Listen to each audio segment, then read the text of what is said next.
Hello and welcome to the North Coast Journal Preview, where we take a look at the stories being followed in the current edition of the North Coast Journal. I'm your host, Dave Frank, and I'm joined this week by Thad Grainson, news editor, and Jennifer Fumiko-Cahill, arts and features editor at the North Coast Journal. Welcome, guys. How you doing, Dave? Pretty good. Great to see you all again. So this week, this is a very disheartening story on the cover, and I did see it circulate before I knew you guys were going to cover it, and it's really hard to wrap your head around that charity care is something that might not be so charitable. So with that in mind, Thad, why don't you just go ahead and take it away and tell us what's on the cover of this week's North Coast Journal. Yeah, so this week we actually have a story that is by the New York Times, an expose on Providence Health, which is the owner of St. Joseph Hospital. And like you, as soon as the New York Times published the story online, I think it was back September 25th, we started getting emails about it. I mean, I got at least 5-6 emails that first day, just kind of, hey, have you seen this? You guys need to follow up on this.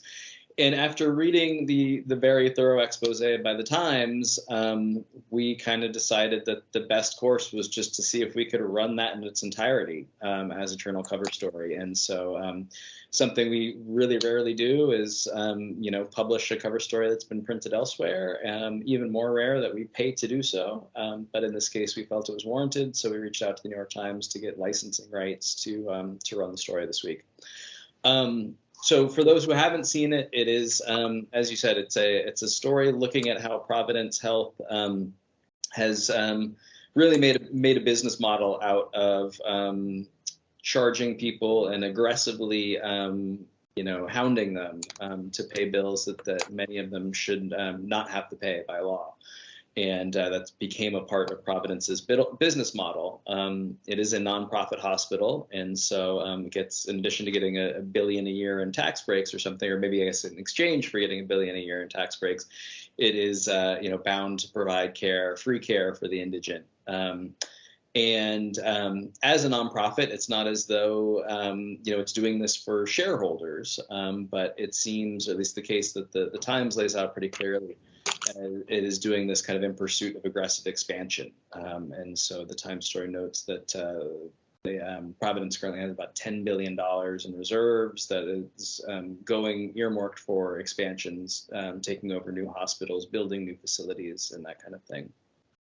So thank you for the intro, the big picture, and there's a lot of detail in here, and I strongly encourage people to check it out, see for themselves how like I said, how the details sort of unfold and paint a very unflattering picture of these business practices.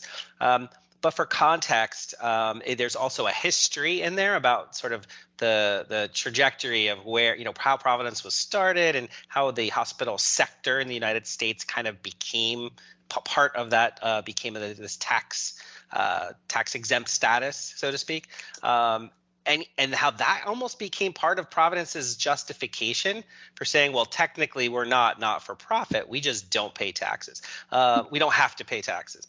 So can you, just for big picture, we have this perception of this hospital in our community and, its role that it's played over time. But can you tell us a little bit about that sort of bigger picture and then take that forward to how Washington, Oregon, and California have laws in place that sort of inform the title of this article, which is they were entitled to free care, hospitals hounded them to pay. So how did we get here? And I know to put you on the spot, but the best overview you can give in a couple minutes.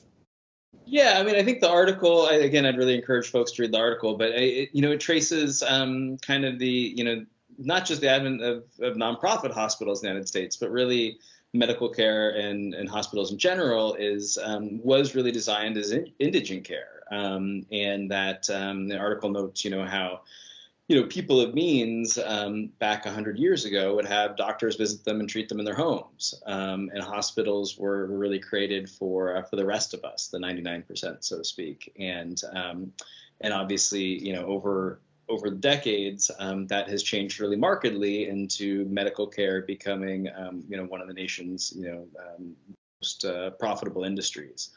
Often at the expense of people who are getting care, I would argue. So, gone are the days when people traded poultry for medical care, as was an example that's noted in the story.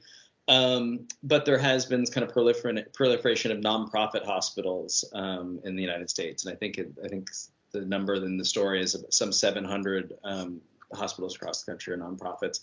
And as with all nonprofit organizations, they carry kind of a special designation, and they get tax breaks and those kinds of things.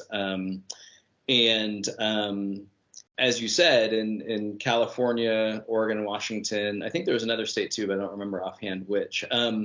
But there's laws in place saying that if you were gonna enjoy nonprofit status, or if you're gonna enjoy tax exempt status anyway, and get these lavish tax breaks, then in return you need to provide indigent care free of cost. And so the different states set the bar of where that is a bit differently. But essentially it's, if you are on Medi-Cal, if you were low income, you are entitled to subsidized or no cost care.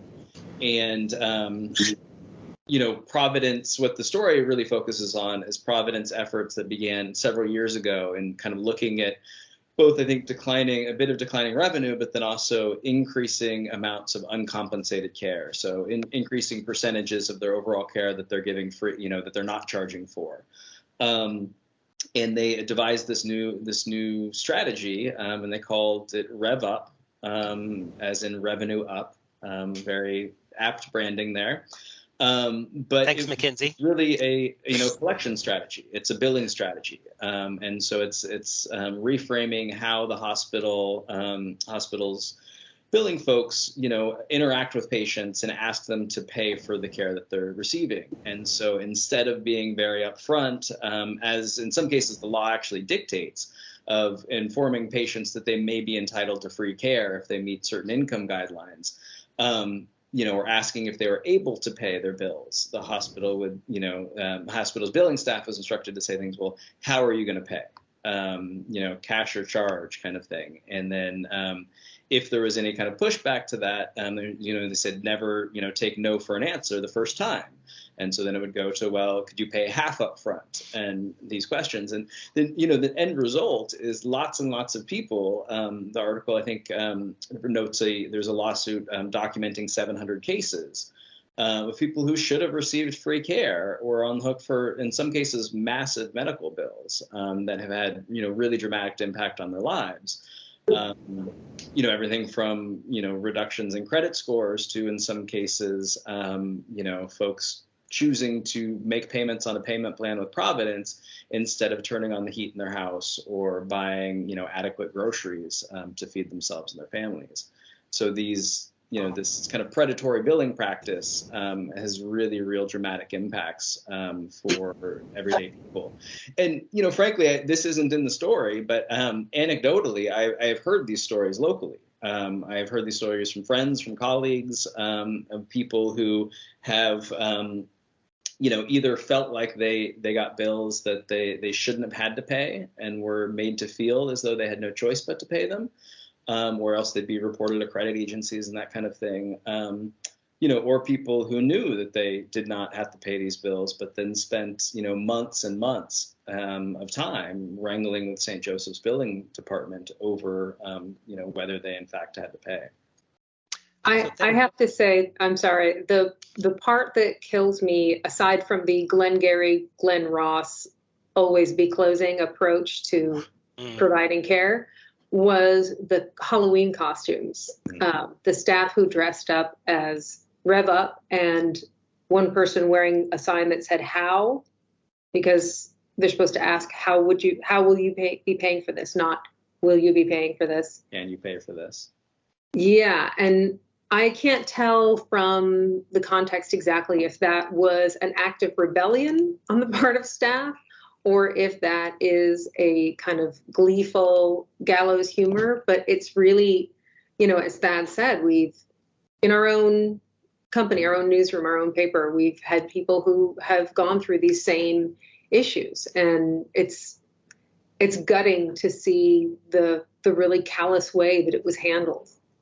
Mm-hmm.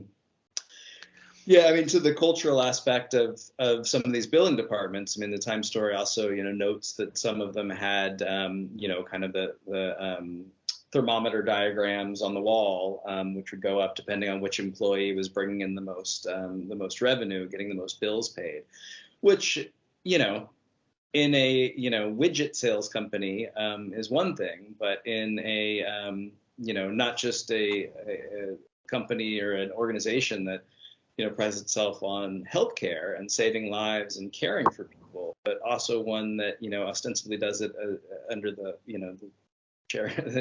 the notion of charity and nonprofit status is I think is really troubling.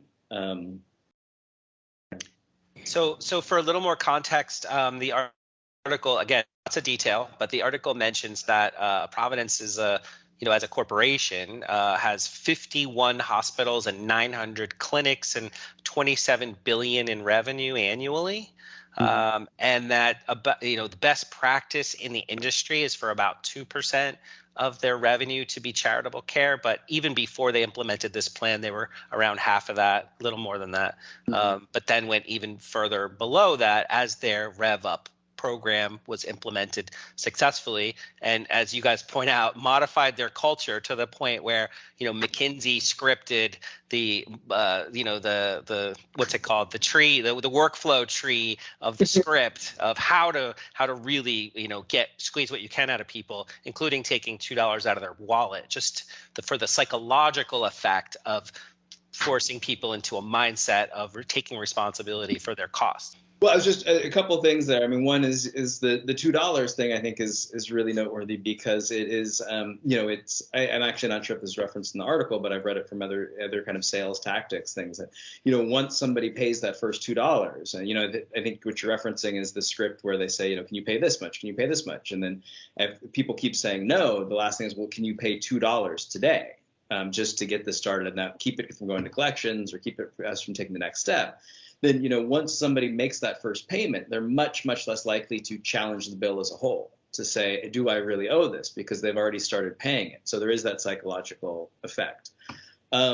Yeah, I'm glad you brought up the 700 clinics, because I think a lot of times when people think of Providence and Humboldt County, they just think of St. Joseph Hospital. But really, there's been a tremendous consolidation of medical services over the last 10 years to where Providence really runs most of the medical clinics in Humboldt County. Most medical providers, the majority of medical providers in Humboldt County work with Providence. So even if you're not going to St. Joseph Hospital, you might be going to the podiatrist or to get blood work done at a lab that is a Providence facility. And so these same tactics would apply. And one other element of context here, which I think was a little shocking, was that in the state of Washington, it didn't reference California, but in the state of Washington, that threshold for indigent care qualification is $86,000, 300% of poverty by state law, which is $86,000 for a family of four. Mm-hmm. Meaning, if you can document that your family makes less than $86,000 for a family of four, then they're required to give you free care, mm-hmm. or at least subsidized care. Find a way to work on your care. I don't know the details. I haven't read the law, of course. But so that's a pretty high number that would it would be a game changer for at least, half of the families in our community if they were aware of such a thing. Mm-hmm. And there's this one other element in there, which was that the CEO had said something, I think the former CEO had said something like, well, if we can get that, again, I'm not sure who it attributes to, I don't recall, but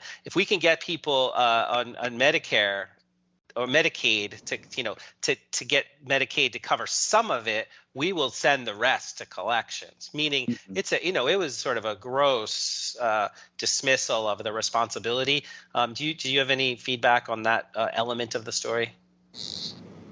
Well, yeah, I actually don't know exactly what the threshold is in California for when you're entitled to free hospital care. That's something we're trying to figure out. But California considers the poverty threshold to be double the federal limit, the federal line, and something like 25% of Humboldt County households live in poverty under the state standards. So we're talking about a really significant proportion of the population here that would be entitled to free care from St. Joseph, and it's clearly, the practice has anyway been to attempt to deny them that free care. Yeah.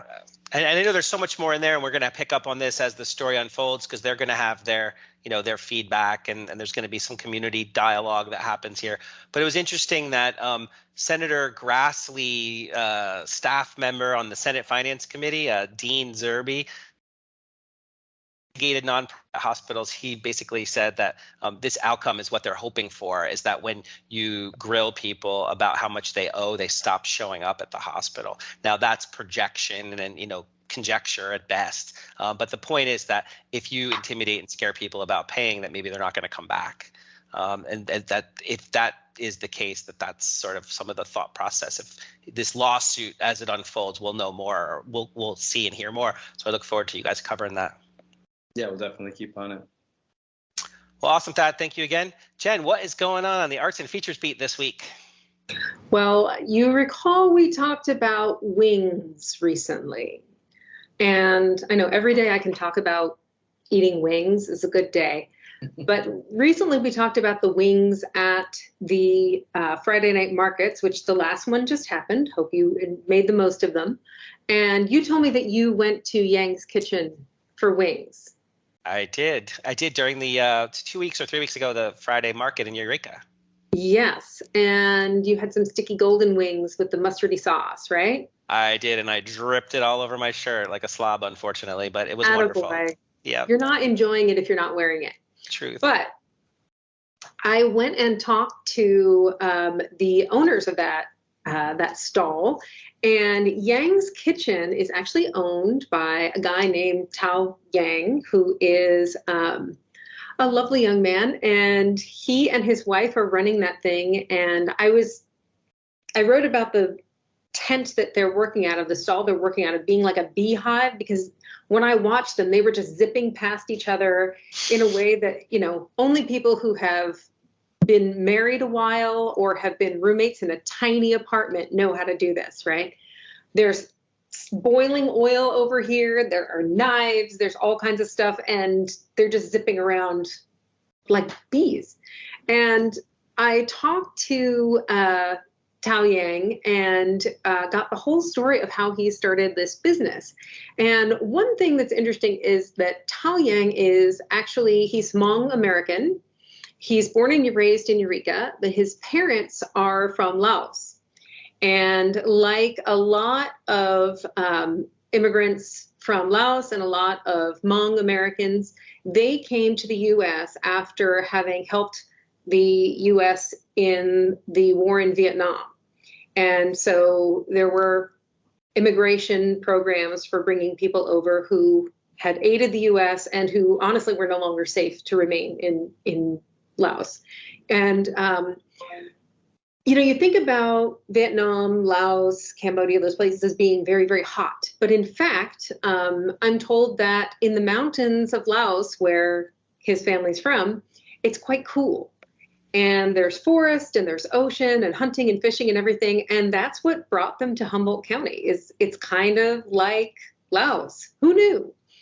And so they came and they started farming. And they've been farming their whole lives. Like a lot of Hmong Americans, they work in the farm industry. And so did Tao Yang until he was growing vegetables, raising animals on other people's properties. And then he was like, I got to get out of this. I got to do something else. And he'd done a little bit of cooking in a professional kitchen at Mekong Cafe, but he'd grown up cooking with his family, which, you grow up helping your mom cook. But when you grow up helping your mom cook in a Hmong family, apparently this is a bigger deal.